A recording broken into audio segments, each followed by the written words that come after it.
Hey there, med students. It's your friendly neighborhood doc, and I'm here to talk about the comics I picked up this week.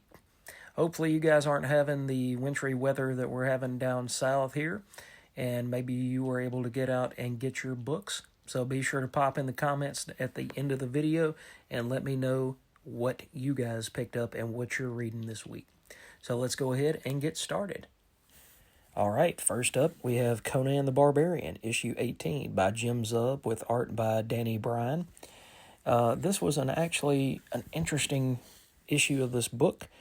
This was kind of a weaker issue of this book, to be honest. I don't know if it's Danica Bryan's artwork or, I don't know what it was, but this didn't really grab me like the other 18 issues have been doing. So we have the continuation of Conan and Belit with Tarnasha trying to steal this blade, and it's called the Fangs of the Serpent, and they go through with most of their plan, but at the end of it, after a lot has changed, then Tarnasha ends up leaving them with the blade and runs away. So, I don't know, it was a straightforward story, possibly too straightforward for me. Most of the Jim Zub run has had a lot of nuances in it and a lot of extra parts to the story. And this one was just straightforward. So, like I said, I don't know what exactly it was that I didn't care for this book, but I'm going to give it a B instead of giving it the usual A+, and I'm hoping that we get back on track with issue 19. All right, next up, we have G.I. Joe issue 4 by Joshua Williamson with art by Tom Riley and colors by Jordi Belair. And here we have the Joe team getting captured by the twins, and they are taken into Cobra custody. We also get, I really love this artwork because Tom Riley is really eating this stuff up. He's enjoying this book. You can tell this is a labor of love for him. I don't know that he'll be on the title, for 50 or 60 issues. I'm not saying that. But you can tell that this is something that he's passionate about. But you get Cobra Commander, and they have captured this doctor from the Joe team, and they're going to try to build a brain bomb. And by brain bomb, Cobra Commander says, I'm going to take this brainwave scanner, and I'm going to set it with this new device that we've captured and build it with Energon, and we're going to explode this brain bomb. And some of the other guys are, a bomb? We went through all this trouble just to get a bomb? And he says, no, it's not going to explode and kill anybody. It's got a certain radius, and if you're within that certain radius, then it's going to explode, and the only two words you're going to hear is obey Cobra. So you've got this really explosive arc, this opening arc, where Cobra Commander is reaching, and when I say reaching, he's reaching very, very far to try to build this world where Cobra is just the end-all be-all. This is a Cobra Commander with fire, with passion. He's never been somebody to be admired because he is the antithesis of G.I. Joe, but his strength and resolve in this manner is interesting, and it builds the character up into so much more than a one-dimensional villain, like a lot of people like to think of G.I. Joe as the cartoon, which was very simplistic, and it took war and boiled it down to children's terms, and this is definitely not that kind of book. This is not a Tom Clancy socio-political novel of 600 pages every month, but at the same time, you can see that Cobra Commander does have his motivations, and sometimes you kind of root for him just because you want to see how far he can get before the Joes cut his legs out from underneath him. All right, the New Gods kind of disappointed me this month. You get a bunch of history in this book by Ram V. And let's see. Ricardo Federici is the artist, and Evan Cagle is the main artist for the main story. But you get this story called Starcatcher, and it talks a lot of history, a lot of backstory about the Fourth World and how the Fourth World came to be. And that's interesting normally, but it's so word heavy and such a word salad that I gave up after reading a couple of pages. And I just skipped on to the main story where we have... See, it takes up a lot of this book. And to me, it just wasn't that interesting. Instead, you have Big Barda and Scott Free meeting Oberon and still trying to hide this child away from Orion, who has been tasked by Highfather to kill this child because it's a new god. And Orion and Highfather doesn't want the balance of power that has already been precipitously upset by the death of Darkseid, or the supposed death of Darkseid. We'll get into that later. He doesn't want there to be any more shifts in the balance of power. So that story still interests me, but this whole backstory about the creation of the Fourth World, that didn't do anything for me at all. It actually left me cold.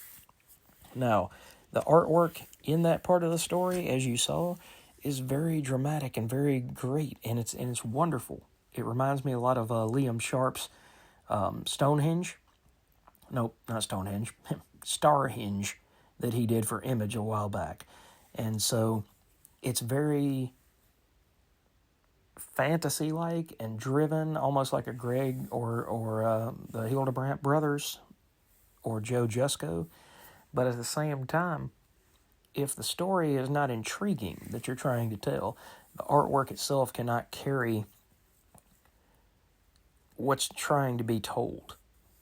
So, unfortunately, this one fell flat for me, and as many books as I'm reading, I can only afford to give this maybe one more issue, and if things progress at this level and we get another heavy text issue, next issue, that might be the last issue for this title. I've really enjoyed it up till this point, but this one just left a bad taste in my mouth.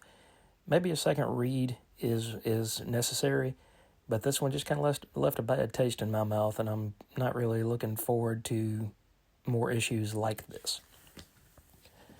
All right, next up we have all of the Power Fantasy family, and we have Santa Valentina. You get Etienne Lux. You get Morishita Masami. Here is Eliza Hellbound. Heavy Harris. And Jackie Magus. So Jackie is now the Secretary of Magic for the United States. This is another issue where you're seeing a bunch of puzzle pieces put together, and they're building, and they're world building, and it's excellent. It is just, it's fun. It's big ideas. It's not your normal superhero fare. These people have superhero powers, and they can do things like Miracle Man, and that's really the best thing that I can, kind of match this up against, is the lofty ideals that were originally set forth by Miracle Man by Alan Moore. The ideals that these super people must not directly intervene with the humans that they come in contact with, because they are so different from one another. There is so much greater understanding from these superpowered beings than human minds could ever muster. That it just blows, it just blows the whole thing out of reality. I can't talk tonight, guys. I'm sorry. I'm a little tongue-tied. But it blows things out of reality and into the realm of speculative fiction. Who would be powerful enough to pull all these things off? That doesn't make this any less entertaining, don't get me wrong. I love this title, and I'm going to go back now that the first 6 issues have hit. As I'm getting my comic book room together, that's going to be one of the main things that I want to work towards, is getting all of my books in one place, so that if I decide I want to go back and reread the first 6 issues of the Power Fantasy, I can go do that. I can go pull that out and sit down and reread all of those issues together and make it one cohesive story, rather than trying to read something heavy and then it may be 2 months before the next issue of the Power Fantasy comes out, and by the time that it comes out, I'm not going to remember where I was at before. So I'm looking forward to that. I'm really looking forward to being able to have all my books in one place and be able to gather my thoughts together a little bit more coherently than I do sometimes here on the channel. But if you haven't read this, if you like something along the lines of Promethea, if you like Miracle Man, the old Miracle Man, if you like, what's another one that could be kind of mind-bending? Tom Strong sometimes could be mind-bending. But, if you enjoy those kind of stories, then definitely check out the Power Fantasy. It's just on issue 6. This is written by Kieran Gillen and art by Casper Wingard. All right, here we have The Walking Dead Deluxe, issue 107. It's hard to believe that we're almost a third of the way, or 2/3 of the way through with this entire series. But we have the continuation of the fight between Negan and Rick. And you gotta always be moving through the panels on Negan, because Negan might say something that you really don't want him to say, in a decent video with decent morals. But he returns Carl back to Rick unharmed, and shows that he can be peaceful when the situation calls for it. Because that's what he's trying to show. He's trying to show restraint. He's trying to show, you know what? I should just kill the kid and send him back to you in pieces in a box, over the next 6 months. But instead, I am trying to be reasonable here. So you work with me, I'll work with you, and this will all come together. So you have another issue of the Cutting Room Floor where Robert talks about how he came up with this particular issue, and it's the layout for that issue. So it's really, really cool to see these things pop up. And this is issue 107, written by Robert Kirkman, with art by Charlie Adlard and colors by Dave McCaig. Okay, next up we have World Tree number 13. It finally came back.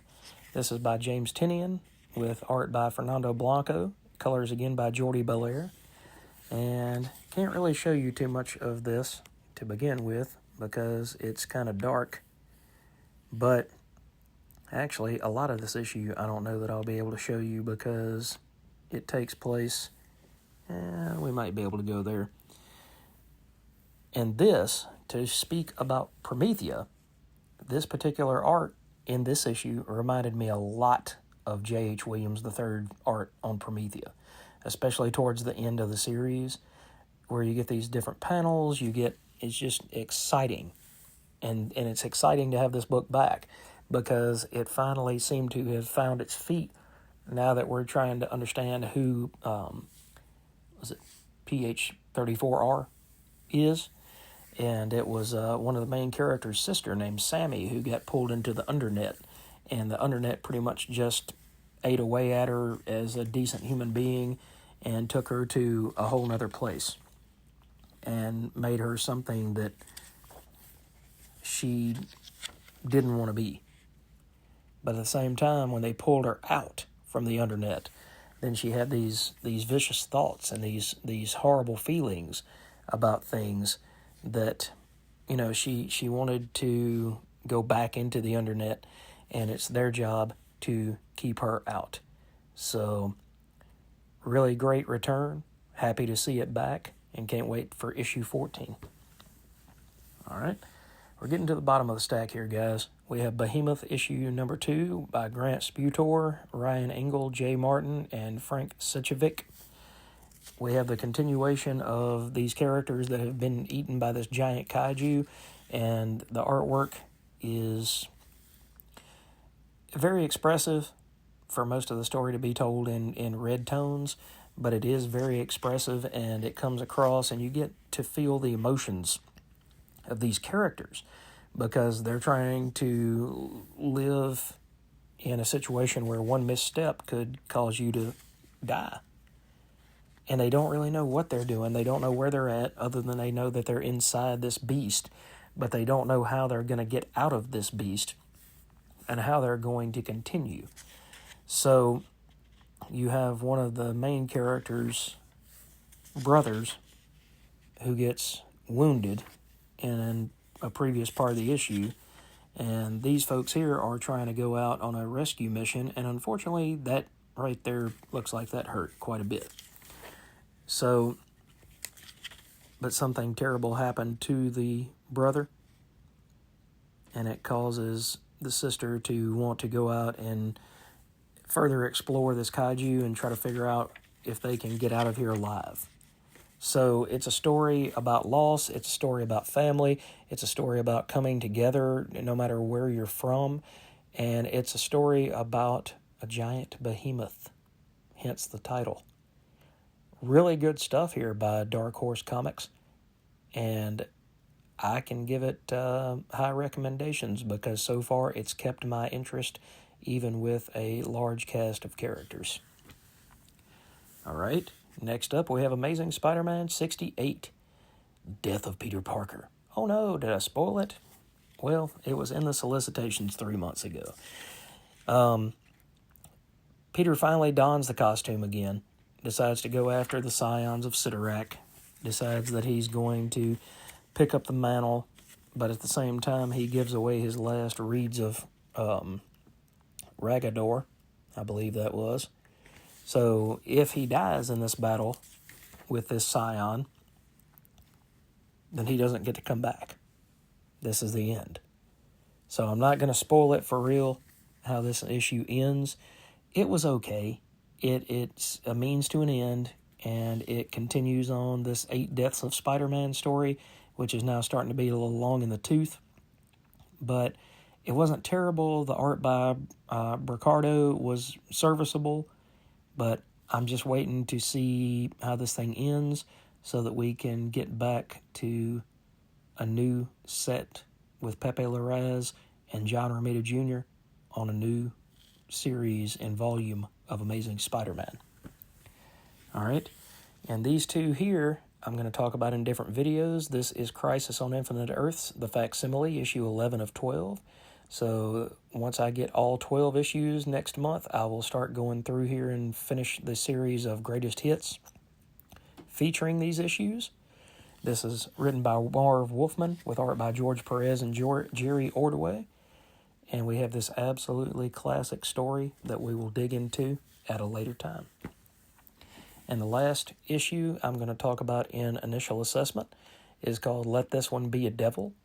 And this is from James Tynion with, let's see, did Steve Fox help out on the story? Is that how this goes? Yes. Script by James Tynion IV and Steve Fox. Art by Peter Kowalski. Colors by Brad Simpson. And this is kind of a story of the Jersey Devil. And you have a story that is in 1909, January of 1909. And you get this character going out into the woods because he hears something behind the woodshed. And he sees something that looks mysteriously like the Jersey Devil.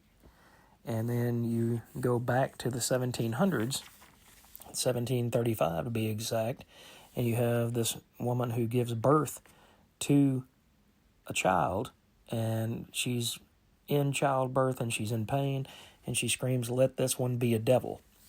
So I'm not going to give away any more than that, but we'll talk about it in greater length in initial assessment. All right, guys, thank you very much for hanging out with me. I know this was a little bit longer video, but hopefully you found something in my stack of books that you've enjoyed. What are you reading this week? What did you pick up at the shop? Let me know. And was there any number ones that I didn't pick up? Anything that was of interest to you that you would like to see me review that maybe I could pick up on Amazon or something like that? Just let me know that in the comments below as well.